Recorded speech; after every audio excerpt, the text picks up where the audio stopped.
Սիրելի հավատացյալ, մեծ պահքի այս կիրակին կոչվում է անառակ որդու կիրակի,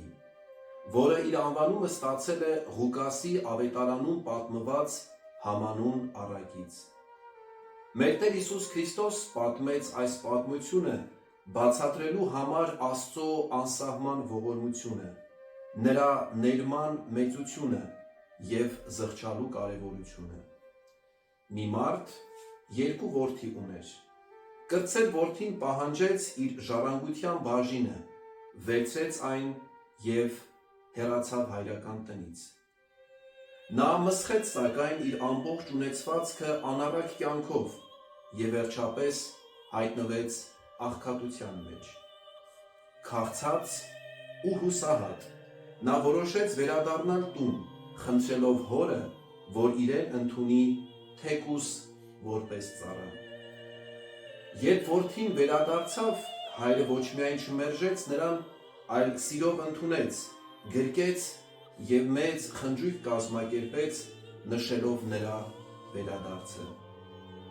Մեծ եղբայրը բարկացավ, քանի որ նա միշտ հնազանդ էր եղել հորը, բայց երբեք նման պատիվ չէր ստացել։ Հայրը նրան բացատրեց, որ պետք է ուրախանալ, քանի որ իր այս կրտսեր որդին մեռած էր և կենդանացավ, կորած էր և գտնվեց։